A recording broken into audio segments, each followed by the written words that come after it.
Kodja. I'm a PhD student and intern researcher at the Laboratory of Social-Cultural Research. And today I want to draw your attention to the topic of intercultural relations in Russian Crimea. And this topic has been researched before. Everybody is interested, of course, what's going on in Crimea, especially after if we're celebrating the 5th anniversary of, let's say, reunion to Russia. So, and we're going to look at this in terms of testing empirical hypotheses of intercultural relations. So first, I'm going to briefly outline the context so you can understand what I'm talking about. Almost 2 million people are living in the Crimea, and there are 3 main ethnic groups: Russians, that are the majority, then are the minorities, Ukrainian and Crimean Tatars. So in our research, we're going to look at them exclusively, while there are still many other ethnic groups. And of course, there are many religions. Most of people, of course, are Orthodox Christians, and Tatars are Muslims. In terms of citizenships, as you all know, of course, all residents are now holding Russian citizenship for 5 years, but of course they are still keeping Ukrainian passports. So this is the massive change that has influenced the whole situation in Crimea in terms of interethnic relationship also. In terms of languages, we have 3 official languages now, while in Ukrainian Crimea there was just 1, and it was a really big issue about languages because of this Ukrainian politics of Ukrainization, let's say. It was something that was one of the factors that drew Russians into conflict. Now there are 3 official languages in Crimea. Okay, so the picture seems like a little bit peaceful in terms of relationship, like there are different nationalities, there are equal rights in terms of languages and religions, but of course you understand that there are a lot of tensions underlying, especially that were activated after this historical events. And there has been studies in a simpler way, like asking, like, what do you think about the interethnic relationship in Crimea? Like, what is the tension, the biggest tension between which ethnic groups? And we will look at this topic while testing 3 hypotheses of intercultural relations that have been tested in many countries before.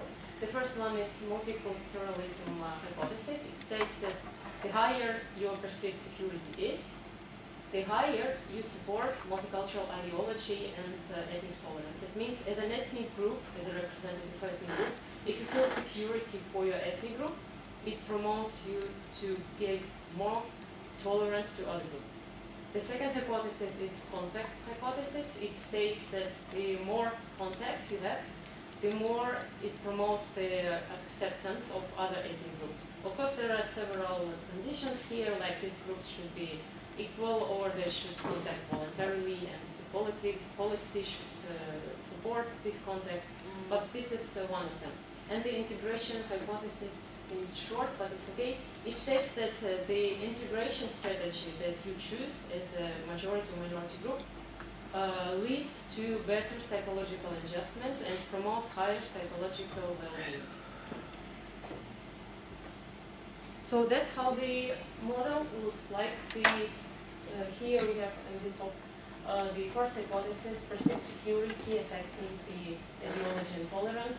Here we have the second one about the context that affects integration and tolerance. And over there we have the third one about integration. It promotes well-being, both life satisfaction and self-esteem. This was not in the hypothesis. We have separation here, but we decided to add it as a research question because in many multicultural communities, separation also makes sense somehow. So we're going to look at if it's okay here or not. These are the bunch of scales we used. All of them are taken from Miric's project, and we used the back analysis in SAM to analyze the data. This is our sample. We contacted 3 ethnic groups, up to 200 people for each group almost. And you see our sample is quite balanced in terms of number and gender, surprisingly. We used snowball technique to collect the data, and the questionnaire was in Russian. You saw on the first slide that Russian is the language of intercultural communication, and it's almost for all people, it's like the first language. So it was in Russian, we didn't translate it into Ukrainian. Here we have mean comparisons. You can see that all ethnic groups have pretty high level of self-esteem and satisfaction with life. Actually, Tatars have more even than others. They also have more support for multicultural ideology, as well as the contacts more intensive. Russians have the higher perceived security among all three groups. I guess Ukrainians are not very outstanding with anything. And let's have a look at the results of the model. Note there are three numbers divided by slash, so Tatars go first, then Ukrainians, then Russians. And you see on the top that, yes, security promotes multicultural ideology among all three groups.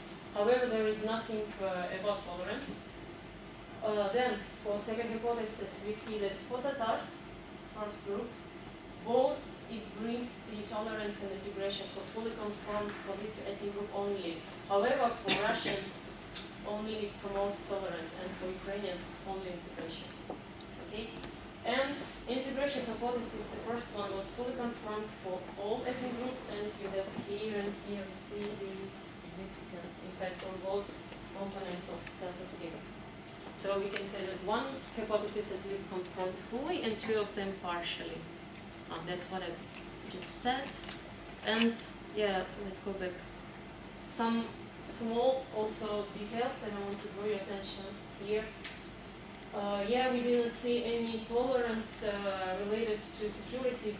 It means probably that security is not just everything to support this hypothesis. However, you see for Russians and Tatars, security is correlated significantly with ethnic contacts. And you remember for Tatars, contacts were the most intensive among all three ethnic groups. So probably security and contacts here can make it some impact. Also, you see that separation for all three ethnic groups is positively related to life satisfaction, and only for Tatars for self-esteem, so as well as integration. So what looks like some, at the same time, integration and separation, like some love and hate relationship. However, we were thinking that in some situations, especially in so extreme changes and transition moments, when something happens, we want to, for consolation, we go back to our close ones. So maybe in this situation also, people try to turn back to their ethnic group and find some consolation within their minority domain.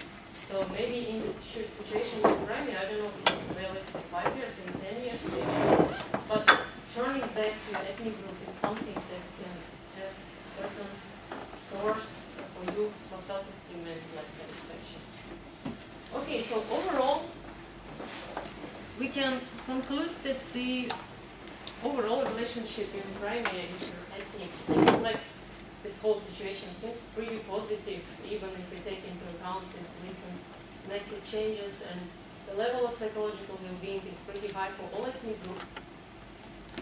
For future, still, if we see some gaps, still they should have been addressed qualitatively. And actually, last summer we did a huge research and we collected a huge amount of qualitative data that we're still trying to analyze. Maybe one day we will just digest the results and come up with something. But it seems like for such communities like Crimea that have historical long period of living in multicultural communities, this experience makes people find some balance, even they have been shaken by some historical events. So turning back to living in a peaceful community, right? And at the same time, we notice there is one of the factors that bring it all together, like glue. It's one identity that everybody shares in Crimea, the Crimean identity. They turned out to be very strong, and when people are hesitating about future or what's going on, they turn back to this identity, and it's something that reunites all ethnic groups. So this is still very interesting. We're going to look at this in the future. Seems like that's it, what I wanted to say. If you have any questions or thoughts, please don't hesitate to share.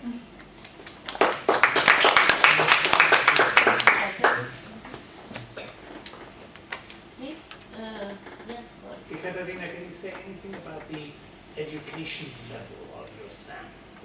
Was it academically trained people, like students, or how you said snowball sampling, which is perfectly okay, and you have mostly have no other choice. But who were the snowballers? Most people were having a degree, higher educations. Most of them were students. However, they were gender balanced and age balanced. We used university sources, of course, as everybody to collect the data. So yes, higher education. Please. I would have a similar question, and it would be, was it mainly people from like a big city, or was it really divided? No, it was just counterbalanced in terms of territories, regions. Yes, data were collected in different regions of Crimea, and especially some our students, not students, our assistants who were Crimean Tatars. They prefer to go to their native villages and native cities and offer these questionnaires to their relatives or any well-known people. So we trust this data because they were collected by people themselves.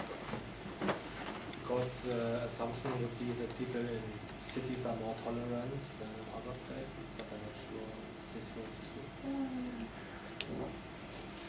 No, initially we didn't hypothesize like this, but yes, yes, and we met different attitudes in different places, and the situation has been changed during this period, and some people told us that when there was a referendum, they did not vote for it.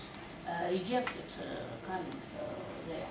But in 2 years, when they saw real changes in Crimea, that a lot of new roads and new walking places, etc., etc., they voted for president. It was some dynamics in their opinions and attitudes during this year. yeah, maybe we're gonna replicate this in 10 years. Yes, yes. Let's see what will be further. Okay, any more questions? Yes, Okay. please. So I have such a question. Did you think anything about the connection, if you speak about the basic model, about the connections of multicultural ideology and tolerance with life satisfaction? It's a very I was also wondering, Yeah, actually we did you had- test that? Yeah. Or No, we just found Possibility? correlations, and the multicultural ideology was related. If there is a positive connection to well-being. So you have checked this, Yeah, we looked because at it correlations, wasn't not in understood that models. it's from the model. Okay. Thanks. Okay? Yes. I want to ask, what was the introduction? How such were invited to participate in the study, which was one possible introduction, maybe that they are afraid of being controlled by Yes. someone from the central government, and also not to say some wrong things. And Yeah. so, what was the introduction of this study? How No, we introduced it like it's just a study that examines the intercultural relations in Crimea. Basically, that was close to my topic on my master thesis. I didn't even tell that I come from Moscow. I just came that I'm from local university, and then just, yeah, very careful because my study was about Tatars. That was the most sensitive sample ever. And judging from my visible profile, I should have found somebody who would do this for me. It would be better because, yeah, very, very sensitive topics. I also tried to do online. Absolute fail because online nobody would ever accept to do the survey because that's how you could track faster. Yeah, there was such fear. Okay. Yes. In your sample, why you only using male? No, not male. It Not was male. 50% almost. And do you have a missing data in when you're running your segregation? Yeah, we had paper-based questionnaire. Of course, we had some missing data, but we did it statistically retrieved. How percentage you are missing data? I don't remember. Acceptable level. Yeah. Ah, The missing, I mean, the questionnaires that were totally out of work, we just skip. Okay, so next presenter, please.